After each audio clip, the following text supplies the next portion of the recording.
मेहरबानों कदरदानों, क्या हाल है? आ गया है सोबलजी, मेरा सोबलजी आ गया है। डोमिनिक सोबलजी को लिवरपूल ने साइन कर लिया है। 70 मिलियन यूरोस का उसका जो रिलीज जो था क्लॉज था उसको ट्रिगर कर दिया गया, which mean 61 million pound, 60 million pounds, इतना पाउंड्स में वो होगा। And this is a brilliant news. मेरे हिसाब से बहुत अच्छी साइनिंग है। मैं बताऊंगा कि क्यों अच्छी साइनिंग है, यही एक्सप्लेन करने आया हूँ कि क्यों अच्छी साइनिंग है। और आज हम देखेंगे कि कैसे मैकैलिस्टर जो है और सोबलजी जो है वो लिवरपूल के सिस्टम में कैसे इंटीग्रेट कर सकते हैं, फॉर्मेशन में कैसे इंटीग्रेट कर सकते हैं और उनके रोल्स क्या होंगे। क्योंकि फुटबॉल में हमेशा एक चीज़ याद रखो, फॉर्मेशन इंपॉर्टेंट नहीं होती बल्कि रोल्स इंपॉर्टेंट होते हैं। Because when you are in position तो फॉर्मेशन चेंज हो जाती है, शेप चेंज हो जाती है, शेप्स हमेशा चेंज होती है फुटबॉल में। और जब आप आउट ऑफ पोजीशन होते हो तो फिर जब बॉल नहीं होती है आपके पास तो फिर आपकी जो शेप है, जो फॉर्मेशन की शेप है वो चेंज हो जाती है। It has to be fluid. तो वो हम डिस्कस करेंगे। एंड सबसे पहले मैं आता हूँ मैकैलिस्टर पे। मैकैलिस्टर को 35 मिलियन में साइन करना, उसका रिलीज क्लॉज में लिखा हुआ था। रिलीज क्लॉज की वजह से 35 मिलियन तक बारगेनिंग लिवरपूल ने की, जो कि ब्रिलियंट श्रूड बारगेनिंग थी। आई थिंक मैकैलिस्टर जैसा प्लेयर जो कि एक वर्ल्ड कप विनर है, अर्जेंटीना के साथ वर्ल्ड कप विनर रह चुका है, मेसी के साथ वर्ल्ड कप विनर रह चुका है, तो वो एक बहुत बड़ी साइनिंग थी लिवरपूल के लिए। And they pulled it of a few weeks ago. And कहाँ पे मैकैलिस्टर जो है वो फिट करेगा? लिवरपूल खेलती है 3-3। जब वो बॉल उनके पास होती है, पोजेशन उनके पास होती है, तो वो 3-3 खेलती है। वैसे लिवरपूल 4-3-3 खेलती है ऑन पेपर, लेकिन जब बॉक्स बनता है तो वो बॉल के साथ, पोजेशन के साथ बॉक्स बनता है। एंड उसको लग रहा है कि एक ये लोग कंटिन्यू करने वाले हैं। मुझे ऐसा फील होता है कि बॉक्स को लिवरपूल कंटिन्यू करने वाली है, जिसमें कि आप डबल पिवट को देखोगे जो कि बॉक्स का निचला वाला हिस्सा होता है, तो वो जो दो डिफेंसिव मिडफील्डर हैं उसको डबल पिवट बोलेंगे। तो ट्रेंट होगा और साथ में उसके थियागो हो सकता है या आपके लो फेबिनियो हो सकता है। एंड ऊपर जो है मुझे लग रहा है जो लेफ्ट हैंड साइड है वहाँ पे जो लेफ्ट हाफ स्पेस जिसको बोलते हैं, वहाँ पे मैकैलिस्टर जो है वो ऑपरेट करेगा। थियागो वाली जगह पे भी मैकैलिस्टर जो है वो ऑपरेट कर सकते हैं, यानी कि left side of the defensive midfield या डबल पिवट। तो ये इस तरह से मैकैलिस्टर के जो ट्रेड्स हैं वो उसको अलाउ करते हैं कि वो इन दो रोल्स में बड़े अच्छे तरीके से खेल सकता है। He is a number 6 and he is a number 8। रजिस्टा के तौर पे भी वो खेल सकता है और एक लेफ्ट साइडेड मज़ेला के तौर पे भी वो खेल सकता है। एक क्रिएटिव प्लेयर भी है और पीछे आके डिफेंड भी कर सकता है, तो पीछे से बॉल को चला सकता है, डिक्टेट कर सकता है प्ले को। तो लिंकअप भी इसका बहुत ज़बरदस्त है एंड कभी बॉल लूज़ नहीं करता ये बंदा। He never loses the ball. मैंने बहुत सेल्डम देखा है, बहुत कम देखा है कि ये बॉल लूज़ करता हो। तो मैकैलिस्टर इस तरह से लिवरपूल का जो सिस्टम है उसके अंदर वो इंटीग्रेट किया जा सकता है। अब मैं आता हूँ जी सोबलजी पे कि सोबलजी कैसे होगा। सोबलजी मुझे लग रहा है कि हेंडरसन की जो है ना, आप समझ लो कि 80 to 90% एक रिप्लेसमेंट होगी और सलाह के लिए भी एक बड़ी अच्छी रिप्लेसमेंट हो सकती है, क्योंकि वो राइट विंग पे भी खेल सकता है और उसने बहुत से मैचेस राइट विंग पे खेले हैं। तो 22-23 साल का ये लड़का है एंड फ्यूचर के लिए इसकी एज भी बिल्कुल परफेक्ट है लिवरपूल के हिसाब से। एंड फ्यूचर के लिए बहुत अच्छा होगा, क्योंकि हमें पता है कि सलाह जो है 31 का हो चुका है ऑलरेडी। तो सलाह की एक रिप्लेसमेंट चाहिए थी एंड सोबलजी कैन बी दैट। और हेंडरसन वाला जो रोल है, जो इसी बॉक्स के अंदर राइट हाफ स्पेस में आपको जो बंदा नज़र मंडराता हुआ नज़र आ रहा है, वहाँ पे सोबलजी जो है वो खेल सकता है। एंड आई फील कि सोबलजी जो है वो एक बहुत ही वर्सेटाइल प्लेयर होने वाला है। मुझे सिर्फ एक रिजर्वेशन है सोबलजी के ऊपर, और वो ये है कि जो उसके ट्रैकिंग बैक जो है ना वो इतनी अच्छी नहीं है। ट्रैकिंग बैक में वो शायद थोड़ा सा स्ट्रगल करे। वो देखना पड़ेगा कि क्लॉप उसको उसमें कैसे इंप्रूव करता है, कैसे इंटीग्रेट करता है। अभी भी वो इंप्रूव हो सकता है क्योंकि 22-23 साल का है, as I told you. 39 turnovers इसने किए थे, जो कि लाइप्जिग की जो टीम थी बुंडेसलीगा में, अपनी टीम के लिए सबसे ज़्यादा टर्नओवर्स इसने किए थे, 39। अब टर्नओवर्स क्या होते हैं? टर्नओवर्स का मतलब ये होता है कि आप जो आपका जो गोल है उससे 40 यार्ड्स की लाइन खींचो, 40-45 यार्ड्स की लाइन खींचो, उसमें यानी कि आप ऑपोजिशन के हाफ में बॉल जीतते हो और वहाँ से अटैक बनाते हो। तो वो जो बॉल जीत के आप अटैक बना रहे हो ऑपोजिशन के हाफ में, उसको कहते हैं टर्नओवर। तो ये एक फ़र्क होता है। मतलब टर्नओवर ये होता है, फिर ट्रांजिशन ये होता है कि आपकी डिफेंस से अटैक में जो ट्रांजिशन आ रहा है और अटैक से डिफेंस में जो ट्रांजिशन आ रहा है। बिल्डअप प्ले नहीं, बिल्डअप प्ले की बात नहीं कर रहा। जो वैसे हम एक ट्रांजिशन करते हैं कि एक काउंटर अटैक करते हैं, लिवरपूल काउंटर अटैक करिए तो डिफेंस से अटैक में काउंटर अटैक जिस तरह करिए उसको ट्रांजिशन बोलेंगे। या वो बॉल उसने लूज कर दी है ऑपोजिशन हाफ में लिवरपूल ने, तो वो फिर जब पीछे आना है उसने डिफेंसिव ट्रांजिशन में आना है, अटैक से डिफेंसिव ट्रांजिशन में, तो उसको हम बोलेंगे कि ये ट्रांजिशन हो रही है अटैक से डिफेंस में। तो ये है। एंड इसमें आई फील कि शायद कभी कभी कॉट आउट हो जाए Szoboszlai, that is the only reservation I have. अगर आप देखो तो सबसे ज़्यादा जो पासेस रिसीव किए हैं लाइप्जिग के लिए, I think second in the Bundesliga था, पूरे बंडेसलीगा में इसके सेकंड पे नंबर्स थे कि पासेस रिसीव जो इसने किए थे। He is always available for a pass and he never loses the ball. ये बहुत अच्छा एक ट्रेट है कि ये बॉल को लूज़ नहीं करता और हमेशा अवेलेबल रहता है, पासिंग लेन्स खोलता है अपने प्लेयर्स के लिए कि बॉल रिसीव करे और दूसरे प्लेयर्स की हेल्प करता है कि पासिंग लेन हमेशा मौजूद हो, ये हमेशा उनके लिए मौजूद हो, पास को ऑप्शन के तौर पे हमेशा मौजूद हो। तो ये सोबलजी का ट्रेड है। सोबलजी ने सबसे ज़्यादा फाइनल थर्ड में पासेस किए हैं लाइप्जिग के लिए और वो थे 31 सबसे ज़्यादा। तो बहुत पासेस भी करता है ये और पासेस रिसीव भी बहुत ज़्यादा करता है, मतलब true recycler of the ball है, मतलब लिंक अप प्ले करेगा ये। इसका मोस्ट इंपॉर्टेंट अच्छी चीज़ ये है कि ये लिंक करेगा मिडफील्ड की लाइन को अटैक की लाइन के साथ, जो कि बहुत अच्छा एक ट्रेट है और हमें ऐसे ही एक मिडफील्डर चाहिए था। हेंडरसन जो है ना वो इतना क्रिएटिव नहीं है।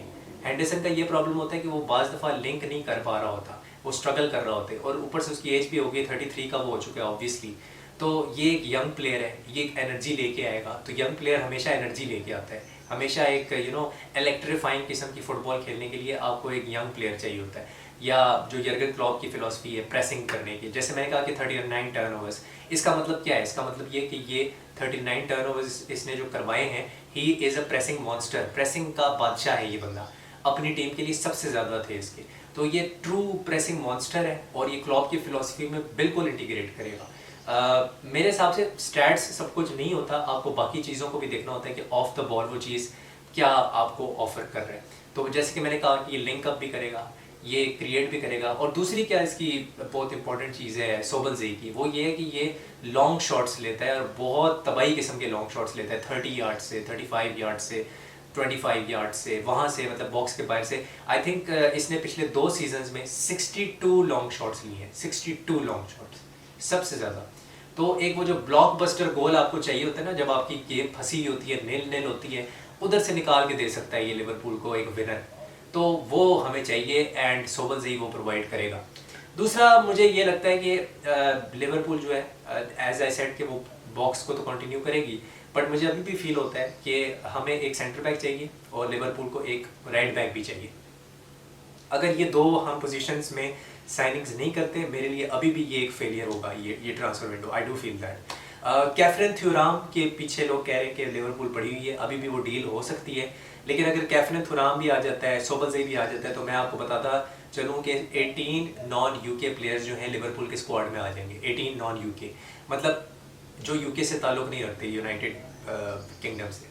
तो वो जो प्रॉब्लम यही आ जाएगी कि होम ग्राउंड प्लेयर्स कम हो जाएंगे और फिर आपको किसी इंग्लिश प्लेयर को साइन करना पड़ेगा, तो या फिर आपको किसी को सेल करना पड़ेगा। तो वो एक चीज़ है जो कि लिवरपूल को माइंड में रखनी होगी। वरना ये कि कोलवेल एक ऑप्शन है, कोलवेल एक बड़ा अच्छा सेंटर बैक है, एज ए लेफ्ट बैक भी वो खेल सकता है, वो एक बहुत अच्छा ऑप्शन है, लेफ्ट साइडेड सेंटर बैक वो खेल सकता है, लेफ्ट फुटेड है कोलवेल, ब्राइटन के लिए होता है। मेरी नज़र में अगर एक सेंटर बैक साइन करना है और वैन डाइक की रिप्लेसमेंट में एक आपने सेंटर बैक साइन करना है, क्योंकि लिवरपूल को डेस्परेटली एक सेंटर बैक चाहिए। I think Micky van de Ven जो है, जो कि वुल्सबर्ग के लिए खेलता है, he is also 21-22 years old, तो 6 फुट 4 इंच है, लेफ्ट फुटेड है। और अगर आप उसका हीट मैप भी देखो तो उसमें नज़र आ रहा है कि वो लेफ्ट बैक खेल सकता है, लेफ्ट साइडेड सेंटर बैक खेल सकता है, एरियली काफ़ी अच्छा है, जैसे कि मैंने उसको कहा कि हाइट उसकी काफ़ी अच्छी है, बॉल डिस्ट्रीब्यूशन में अच्छा है और उसकी एक्सेलरेशन ट्रैकिंग बैक बहुत अच्छी है। मतलब एक स्टैट था कि 36 किलोमीटर पर आवर पे वो भाग रहा है, तो उसका जो ट्रैक बैक है बहुत अच्छा है, विच मीन्स कि अगर आप फंसते हो किसी जगह पे, बॉल लूज़ कर देते हो, तो वो जो ट्रैक बैक है उसमें आपको सबसे तेज़ ट्रैक बैक करके ये बंदा दे सकता है, Micky van de Ven. So I quite rate him. दूसरा इग्नेसियो की भी बात हो रही है, स्पोर्टिंग लिस्बन में इग्नेसियो एक सेंटर बैक है, मैनचेस्टर सिटी उसके पीछे पड़ी हुई है, PSG उसके पीछे पड़ी हुई है, काफ़ी बड़े बड़े दिग्गज जो क्लब्स हैं वो उसके पीछे पड़े हैं। क्या लिवरपूल जाएगी? आई डो नॉट नो, लेकिन मुझे इग्नेसियो काफ़ी पसंद है एंड लेट्स सी। एक और कैफरन थ्योराम के अलावा, वो तो अभी डील अभी बिहाइंड क्लोज डोर जो है उसकी बात चल रही है, वो एक डिफेंसिव मिडफील्डर है, वो फेबिनियो के रोल में खेल सकता है। आई थिंक मोस्ट प्रोबेबली वो फेबिनियो के रोल में खेलेगा बॉक्स मिडफील्ड में।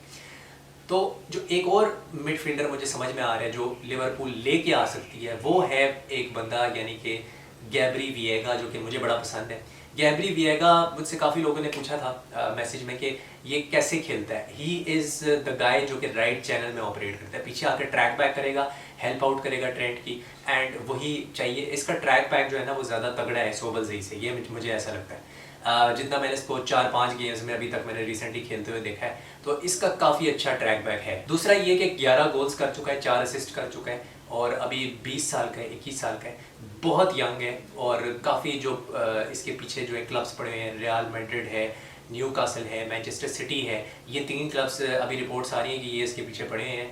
इसकी सबसे अच्छी ट्रेड यही होगी कि ये एक तो प्रेस बड़ा अच्छा करता है, और हैंडरसन वाले रोल में ही ये खेलेगा, जो राइट साइडेड हाफ स्पेस है। हाफ स्पेस में ये ऑपरेट करने वाला प्लेयर है, राइट हाफ स्पेस में, तो वहाँ पे ये खेलेगा एक बॉक्स मिडफील्ड में लिवरपूल के सिस्टम के अंदर। तो ये बड़े खूबसूरत तरीके से इंटीग्रेट कर सकते हैं। और हमें पता है कि स्पेनिश प्लेयर्स कभी भी फिजिकल नहीं होते, मोस्टली वो टेक्निकली गॉड गिफ्टेड होते हैं। जैसे थियागो है हमारी टीम में, वो स्पेनिश है, सो हमें नजर आता है कि वो टेक्निकली कितना गॉड गिफ्टेड है, टेक्निकली कितना सॉलिड है। सोबलज़ई भी बहुत अच्छा टेक्नीशियन है, वो जर्मन लेकिन बड़ा अच्छा टेक्नीशियन है, एंड बहुत से लोग कहते हैं he is very good with the ball. तो जैसे थियागो है उस लेवल का तो खैर नहीं होगा, लेकिन ही इज़ काफ़ी मतलब करीब है वो बंदा। तो ये मुझे लग रहा है कि गैब्री विएगा एक ऐसा प्लेयर हो सकता है। अगर मैं आपको इसके थोड़े से स्टैट्स बताऊं तो यूरोप में 2%, टॉप 2% में इसके सबसे ज़्यादा सक्सेसफुल टेक ऑन्स है, टॉप 2% में पूरे यूरोप में सक्सेसफुल टेक ऑन्स, और टॉप 7% में इसके सबसे ज़्यादा प्रोग्रेसिव कैरीज हैं, कि प्रोग्रेसिव बॉल को प्रोग्रेस करता है ये, और आगे जो पास करने वाला जो इसका रेशो है वो यूरोप में टॉप 7% में।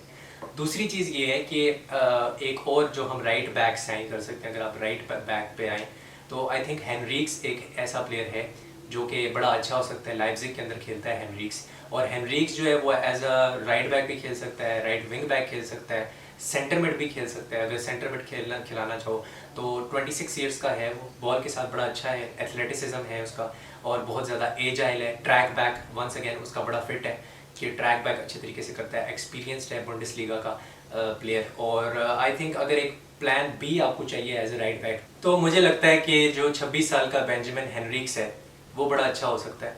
एंड जैसे कि मैंने कहा कि डायनामिज्म है, एथलेटिसिज्म है इसका, और वैसे ट्रांसफ़र मार्केट पे तो देखो आप तो 12.5 मिलियन का होगा, लेकिन मुझे लग रहा है 25 मिलियन पाउंड्स तक ये आ जाएगा। तो वो इसका सीन है, क्योंकि आजकल मार्केट काफ़ी ज़्यादा इन्फ्लेट हो गई है। तो एक सेकंड चॉइस राइट बैक, या अगर कुछ ट्रेंड को होता है खुदा ना खास्ता राइट बैक तो हमें चाहिए, ये तो पता है कि हमें राइट बैक कवर चाहिए, क्योंकि कैल्विन रैम्जी हर वक्त इंजर रहता है। तो आपको एक ऐसा प्लेयर चाहिए जो कि हमेशा अवेलेबल रहे। तो बेंजामिन हेनरिक्स जो है ना वो मेरी नज़र में एक अच्छा ऑप्शन हो सकता है as a second choice right back. तो ये थी मेरी आज की वीडियो। अगर आपको पसंद है ये तो लाइक करें, शेयर करें और सब्सक्राइब करें। और अगर आप चाहते हैं कि मैं कोई ऐसी आर्सेनल पे वीडियो बनाऊं या चेल्सी पे वीडियो बनाऊं जिसमें मैं ये बताऊं कि कौन सी 5 साइनिंग्स करनी चाहिए इन क्लब्स को, तो उसके ऊपर भी हम बात कर सकते हैं। और आप कमेंट में ज़रूर ठोकें कि वो वीडियो मुझे बनानी चाहिए या नहीं। तो मिलता हूँ आपसे अगली वीडियो में। सी यू सून। हस्तला विस्ता।